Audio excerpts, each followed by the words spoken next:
Hello. तो आज की इस छोटे से वीडियो में हम पढ़ेंगे अबाउट रिजुलेशन। तो चलिए स्टार्ट करते हैं। बच्चों, रिजुलेशन को समझने के लिए आपको एक छोटा सा एक्सपेरिमेंट करना है। हमने क्या किया, एक टेबल लिया, उसके ऊपर हमने आइस का क्यूब लिया, ऐसा ऊपर उस टेबल के ऊपर रखा हमने आइस क्यूब। ठीक है। उसके बाद बच्चों हमने क्या किया, एक वायर लिया, ठीक है, फाइन वायर, यूनिफॉर्म वायर लिया, और उसके एक कॉर्नर पे लगाया हमने कुछ वेट लगाया, और सेम वेट हमने उस कॉर्नर पे लगाया। सपोज इधर कोई 2 किलो वेट है तो उधर भी 2 किलो ही लगाया, और उसको कुछ ऐसा अरेंज किया। ठीक है।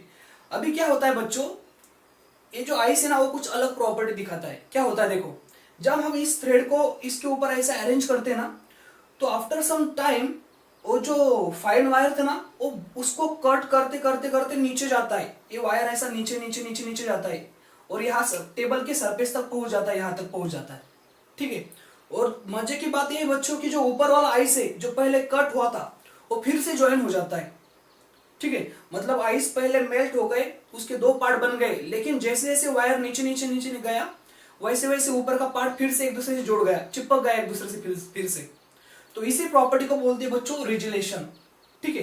तो रिजुलेशन की डेफिनेशन क्या है, basically it is the property of a substance that melting under pressure and refreezing again when pressure is removed, that is called resolution. ठीक है। तो ऐसा क्यों होता है बच्चों, तो बच्चों यहाँ पे क्या हो रहा, ये जो फाइन वायर है ना, यहाँ पे ये फाइन वायर ऐसा, वो क्या करता है, उस आइस पे प्रेशर लगाता है।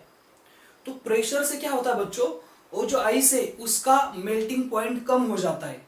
ठीक है। मतलब जो आइस मेल्ट होना चाहिए 0 डिग्री सेल्सियस पे, उसके पहले ही वो मेल्ट होता है। तो यहाँ जहां पे वो फाइन वायर है उसके आजू बाजू का आइस मेल्ट होता है, और वो आइस नीचे नीचे जाता है। और जैसे ही वो फाइन वायर नीचे गया तो ऊपर वाला जो आइस का पार्ट था उसके ऊपर का प्रेशर तो अभी रिमूव हो गया, बिकॉज वो वायर नीचे गया, तो ऊपर का पार्ट फिर से ज्वाइन हो जाता है। ठीक है।